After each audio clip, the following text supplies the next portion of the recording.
जिसका शीर्षक है द बेसिक्स ऑफ जैन, मुख्य नियोजिका की कृति और इंग्लिश भाषा में है। इसको अभी पढ़ना तो नहीं, इसलिए टिप्पणी करना तो अभी कठिन है, तो आशा है यह पुस्तक अच्छी पठनीय होगी तो अनेकों को अच्छी जानकारी मिल सकेगी।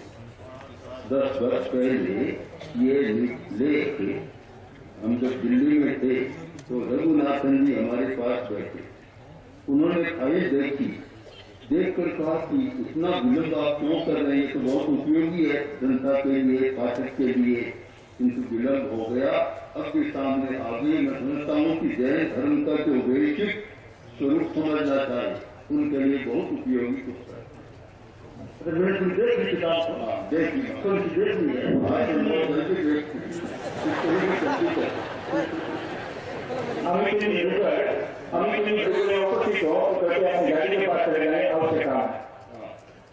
इसमें अपने जैन धर्म के कुछ सिद्धांत है, मौलिक सिद्धांत, कर्मवाद, अजीब नवदत्त में, इनके बारे में लिखा गया प्रस्तुत हो रहा है। और ये खास करके जो हमारे इंग्लिश पाठक विद्यार्थी, खासकर युवा पीढ़ी के लोग हैं, उनके लिए और अच्छी उपयोगी बन सकेगी ऐसी आशा है। और विनम्र अनुरोध संघ महानिदेशिका साधु प्रमुख तरफ प्रभारी।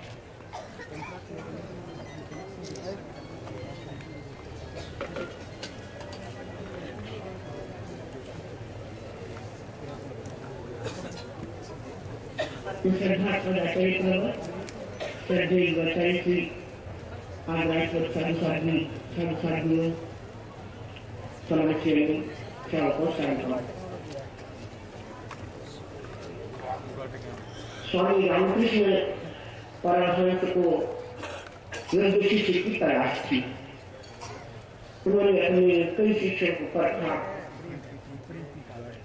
एक शिष्य से कहा,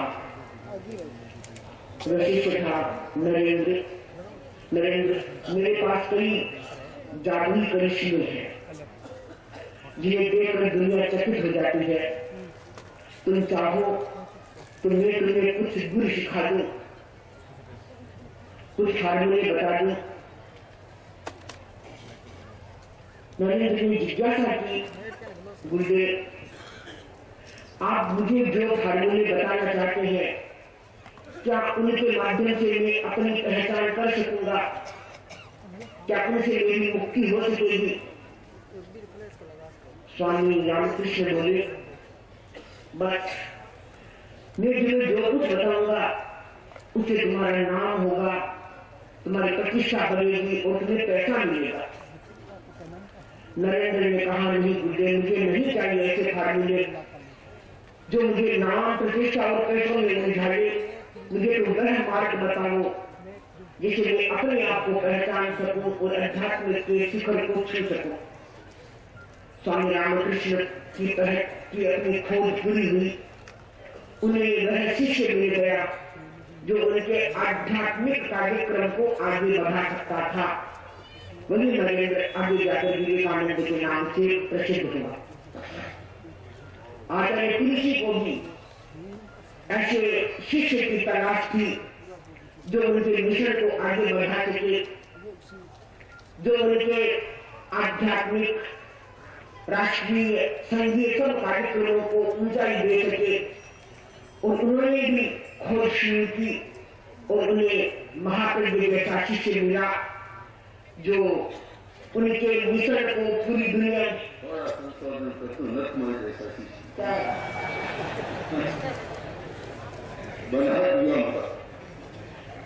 आचार्य हमारे है, मुनि नटमय जैसा शिष्य मिला और ऐसा शिष्य मिला जिसकी प्रज्ञा का जागरण कर उन्होंने उसे महाप्रज्ञ बनाया।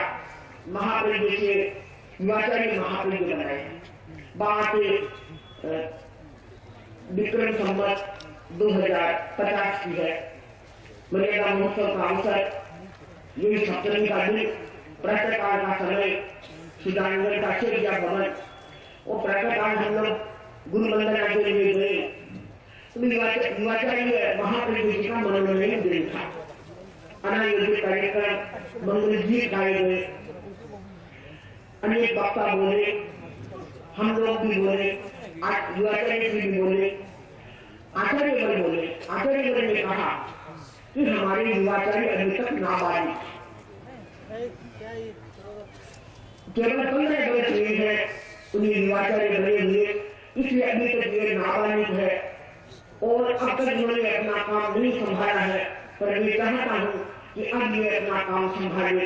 एक संकेत दिया था उस समय शायद गुरुदेव ने, तो मैं भी आज इस अवसर में आज एक नाबालिग आचार्य का अभिनंदन करें। उस समय युवाचार्य 15 वर्ष के थे, अब आचार्य 15 वर्ष के।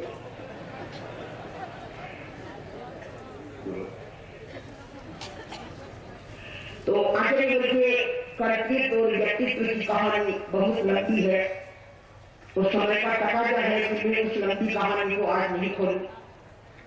हमारे सामने और भी प्रसंग है सामने। आज तो केवल में कुछ पंक्तियों के द्वारा आपकी अभ्यर्थना कर रही हूँ, बरखाना कर रही हूँ।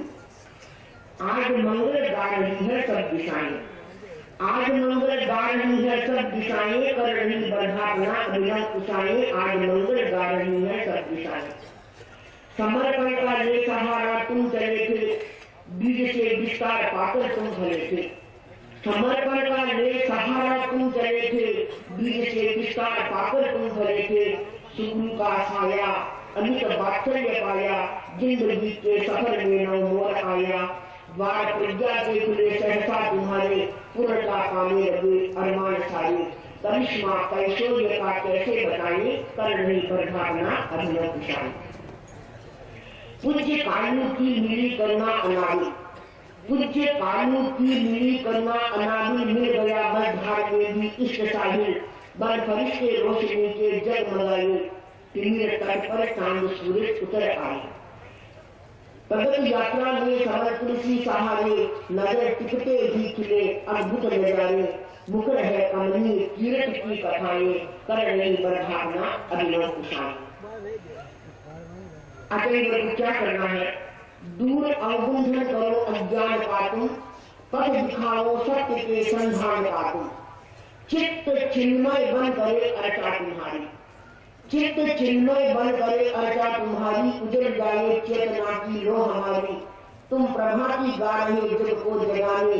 शांति का पैगाम जन जन को सुनाने, लिख रहे हो क्रांति की पावन ऋचाएं। कर रही बरखाना अभिनव उषाएं, आज मंगल गा रही है सब दिशाएं। तो इस मंगल अवसर पर हम सब यह मंगल कामना करते हैं कि आचार्य अपने दीर्घ जीवन और दिव्य जीवन से इस पूरी दुनिया को शांति का संदेश सुनाते रहे और सबका पथ दर्शन करते हुए उन्हें जीने की तरह सिखाते रहे। आज मर्यादा महोत्सव का अवसर है और मर्यादा महोत्सव के संदर्भ में सोचते ही हमें सबसे पहले आचार्य भिक्षु की याद आती है। संगठन के महान पुरोधा आचार्य भिक्षु को मैं वंदना करती हूँ। 250 वर्ष पहले उन्होंने विश्व की बुनियाद रखी। उन्होंने जो शासन प्रणाली स्थापित की, 250 वर्ष के बाद भी वह आज जो भी क्यों चल रही है। एक आचार्य का नेतृत्व, शिष्य प्रथा का उन्मूलन आदि उनकी जो मौलिक सोच थी, जिसे उन्होंने अपने संविधान में उस सोच को निहित किया और उसके आधार पर यह धर्म संघ चल रहा है। उसके पास ऐसी कौन सी सूझबूझ थी, ऐसी सोच ने कहां से मिली? बहुत सोचा मैंने तो एक घटना मुझे याद आई। आइंस्टीन ने थ्योरी ऑफ रिलेटिविटी का प्रवर्तन किया।